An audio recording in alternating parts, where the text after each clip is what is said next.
So you want inner peace. Okay, I'm not going to give you the fluffy answer for that. In order to get inner peace, you have to have the courage to face your inner demons. Everyone wants inner peace, but a lot of people are not willing to do the work to get there. And eventually we're all going to have to do it.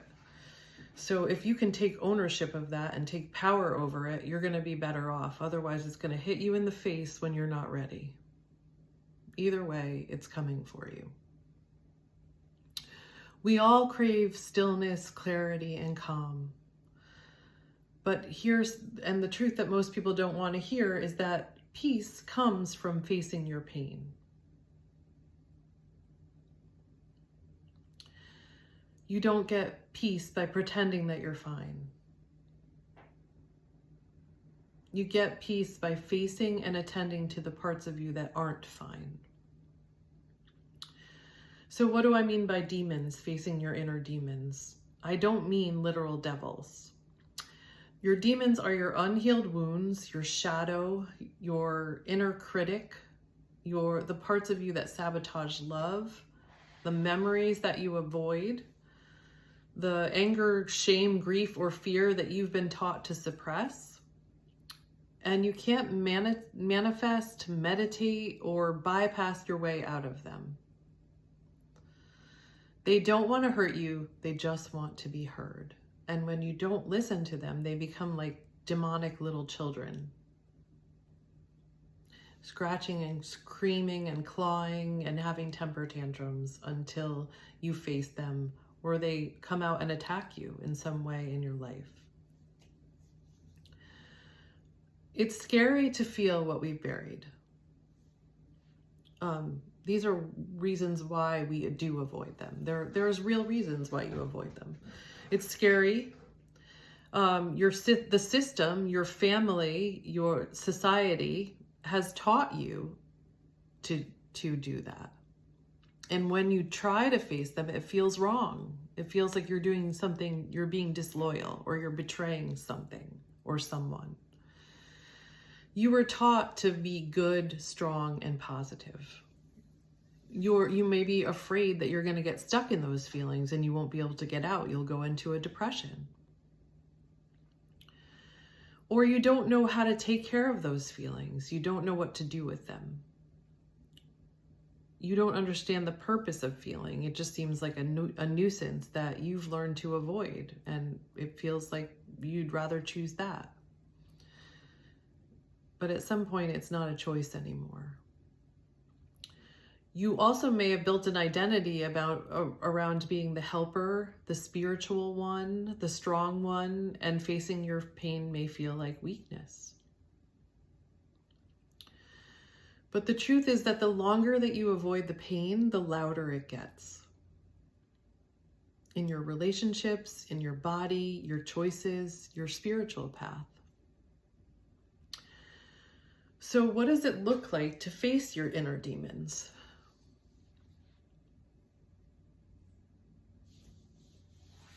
It can look like a number of things. I have taught people this really quick, simple model for dealing with your emotions because as a therapist, I noticed a lot of people don't know how to deal with their emotions or what to do with them. And it's just acknowledge. So where in your body do you feel it? Put your hand there and acknowledge, I talk to it like my inner child because then I can remove it a little, I externalize it a little and it doesn't overwhelm me. So acknowledge, I feel you sad, I feel you scared, I feel you anxious, I feel you fluttery, I feel you sick. Whatever you're feeling, acknowledge it and validate it if you can. Sometimes we don't know why we're feeling something, and that's okay too. Just acknowledging it and giving it space is enough. If you can validate it, of course you feel that way, you're thinking this, and your thinking may be wrong. Your feelings are not wrong. They're telling you something is wrong. But your thinking about it might be wrong. It might be seeing the past in the present. But you need to heal that in order to see the present clearly. So acknowledge, validate, and care for. What do you need to care for that emotion? Do you need to just give it space? Do you need to cry? Do you need to scream? Do you need to rage? Not at anyone, because that's going to come back at you. But you can take an empty chair and let out all those feelings at it. And what is the purpose of that?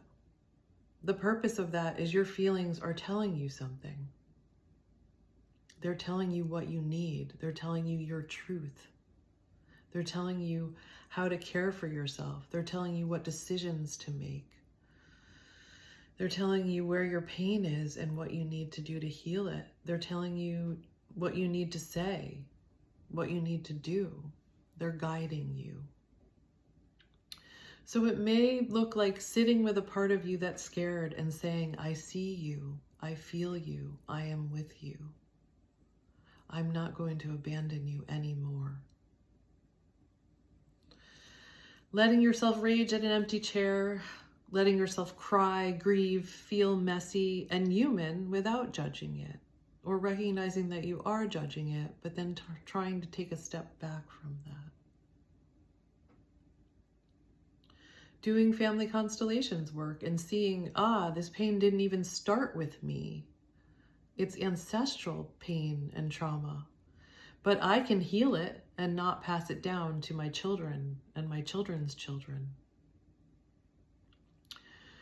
Owning the hard truth. I did abandon myself in the name of being loved. You did abandon yourself in the name of being loved. For the love of your parents, most likely. It was out of love. It was the most loving thing that you thought you could do at that time. But you abandoned yourself and you lost that trust and that faith in yourself. But you can get it back.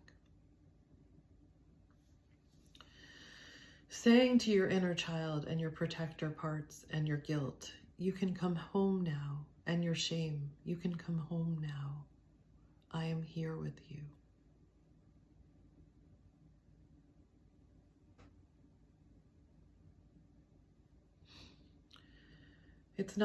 That's peace, not perfection, not numbness.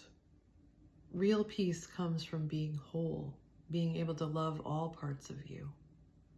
Love, accept, and feel all parts of you. And what are the gifts that you get from this? When you face what's inside of you, you stop projecting it outward into the world. I think you can see it all over the world now, all that pain and shadow and darkness and demons and devils, whatever you want to call it. All of that is out there in the world right now, facing us, and it's screaming at us. You cannot avoid me anymore.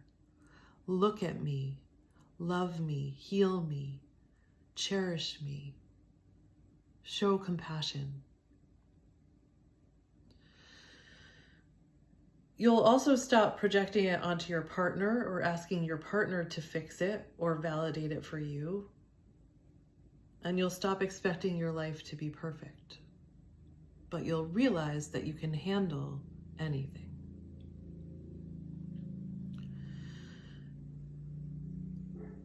And you'll find a place inside of you that says, I've been through the fire. I know who I am. I can hold it all. That's sovereignty. That's freedom. That's peace. The peace that you're looking for lives on the other side of your truth. It takes a lot of courage to be truthful and honest with yourself. It means facing your shadow and realizing that it's just a shadow. It disappears when you have the courage to face it and bring it out into the light. And I think a lot of us don't have the courage to face it because we don't know how to handle those feelings. We don't think we know how to handle those feelings. But once you learn to do that, it gives you the strength that you can do anything. And this power. And this freedom.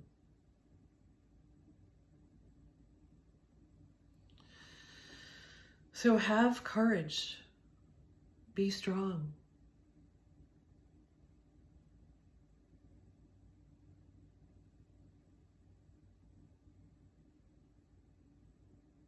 Your peace is on the other side.